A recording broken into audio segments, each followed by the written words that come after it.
বলা আছে কাকে অনুপম বলা আছে?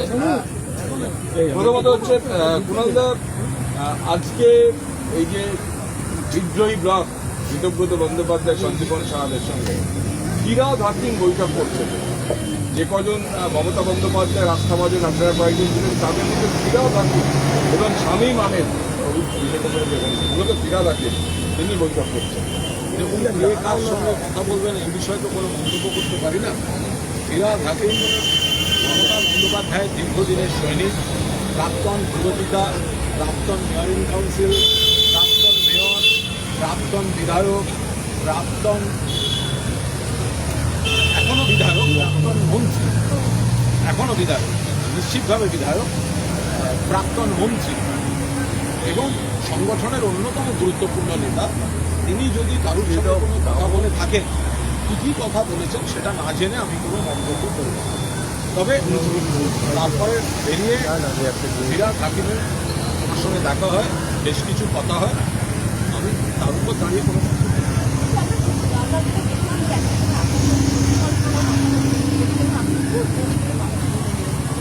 যেটা একেবারে আমি মানে যেটা হতে পারে তারা হয়তো একটা অন্য শিবিরে আছে বা ইত্যাদি, কিন্তু কেউ যদি আমার সঙ্গে একটা কোনো কথা ব্যক্তিগত স্তরে বলে সেটা আমি সম্মত হই বা না হই, সেটা এইভাবে বলাটা ঠিক।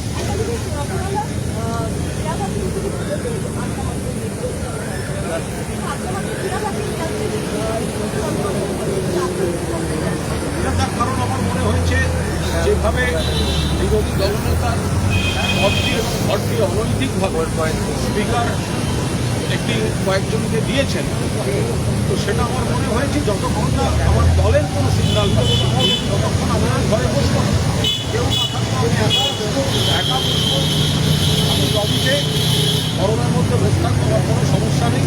কিন্তু অনৈতিকভাবে যেটা দেওয়া হয়েছে, আমি এসির হাওয়া খাওয়ার জন্য সেই ঘরে আমি বসবো না। ফিরাদ হাকিম তিনি তো মানে মমতা বন্দ্যোপাধ্যায়ের প্রবল আস্থাভাজন। আবার বলছি, মমতা বন্দ্যোপাধ্যায়ের প্রবল আস্থাভাজন, তৃণমূল কংগ্রেসের পুরনো নেতা, মমতা বন্দ্যোপাধ্যায়ের পুরনো সৈনিক, তিনি পুরপিতা, তিনি মেয়র ছিলেন, তিনি এমআইসি ছিলেন, তিনি গুরুত্বপূর্ণ মন্ত্রী ছিলেন, এখনও বিধায়ক। তিনি কেন গিয়েছেন, কী কী কথা হয়েছে আমি জানি না। বেরিয়ে আসার পর আমাকে তিনি আমার সঙ্গে কিছু কথা হয়েছে সেটাও আমি বলবো না। ফলে ফিরাদ হাকিম সংক্রান্ত প্রশ্নের আমি আজকে উত্তর দিচ্ছি। বলছি অভিষেক বন্দ্যোপাধ্যায়েরও ঘনিষ্ঠ একজন মানে শামীম আহমেদ তিনি পর্যন্ত আজকে দেখা গেল আগে সই করেননি, আজকের মিটিংয়ে নিয়ে আসেন। কোথাও কি আপনাদের সংখ্যা কমছে? দেখুন, সংখ্যা কম বেশি তার কোনো সংখ্যা দিয়ে বিচার করছি না, একেবারেই সংখ্যা দিয়ে বিচার করছি। আমি আবার বলছি, তৃণমূল কংগ্রেসের দলের তরফে প্রতীকে মমতা বন্দ্যোপাধ্যায়ের প্রার্থী হিসেবে 1 মাস হয়েছে এই বিধানসভায় এসে। এখনই কোনো শিবির বদল বা অন্য কিছু এত বড় বিশ্বাসঘাতকতা করতে পারবো না। আমাকে আমার জীবনে একসময় দল বিপদে ফেলে দিয়ে পাশে দাঁড়ায়নি, কিন্তু দল যখন বিপদে যদি একজনও দাঁড়িয়ে থাকে মমতাদির পাশে, সেটা কিন্তু কুণাল ঘোষ দাঁড়িয়ে থাকে। লোকসভায় যদি এতজন সাংসদ ওদিক ওদিক গিয়ে থাকেন, তাহলে সেটা যারা এই জাতীয় স্তরের পলিটিক্সটা দেখতেন তাদের এগুলো খতিয়ে দেখা উচিত, তাদের ব্যাখ্যা দেওয়া উচিত। এটা তো ওর ঘাড়ে দায় চাপিয়ে হবে না, শুধু যেন বিজেপির ঘাড়ে দায় চাপানো না। আমি আবার শেষ করি, এটা যেন বিজেপি ধরে নিচ্ছি এই দল ভাঙানোর পেছনে আছে, ধরে নিচ্ছি পুলিশ প্রশাসনকে দিয়ে চাপ সৃষ্টি করা হচ্ছে। আমি তারপরেও বিজেপিকে পুরো দোষ দেব না। একদা ওরা যোগদান মেলা করে আমাদের থেকে অনেক ভাঙিয়েছে, আমরাও ওদের থেকে অনেক ভাঙিয়েছি। আমি যদি তর্কের খাতিরেও ধরে নিই ওরাই রাষ্ট্রশক্তির অপব্যবহার করে ভাঙাচ্ছে, নামিয়ে ইত্যাদি করে ভাঙাচ্ছে, আমাদের দুটো জায়গা দেখা দরকার। একটা হচ্ছে যারা ভাঙছে তারা কি কচি বাচ্চা যে তারা সব চলে যাচ্ছে, কেন যাচ্ছে, কী জন্য যাচ্ছে, একটা প্রশ্ন সেখানে আসবে। আর 2 হচ্ছে যদি এমপি লেভেলেও এতজন ক্ষুব্ধ হন বা শিফট করেন, তাহলে আমাদের নেতৃত্বকে আঙুল চুষছিলেন? তারা কি করছিলেন? তারা কেন যোগাযোগ রাখেন? কেউ হঠাৎ চলে যাচ্ছেন, হঠাৎ নাকি তাদের এনডিএ প্রেম জেগে উঠেছে। তাহলে কি আমাদের নেতৃত্বের সঙ্গে যাদের দায়িত্ব, যারা অল ইন্ডিয়ার সব বড় বড় পদে, তো তাদের সঙ্গে কি এই সাংসদদের বা এই নেতাদের কমিউনিকেশনটা কমে যাচ্ছিল বা কমে গেছিল? এটা হয় নাকি কখনো যে এতজন লোক একসঙ্গে চলে যাচ্ছেন আর ওখানে কি বলে, ওখানে আমাদের সব বড় বড় পদাধিকারীরা জাতীয় রাজনীতি দেখেছেন, আর এখন আমরা সবাই মিলে বলবো ওই বিজেপি ভাঙাচ্ছে, নিশ্চয়ই বিজেপিকে সমর্থন করব।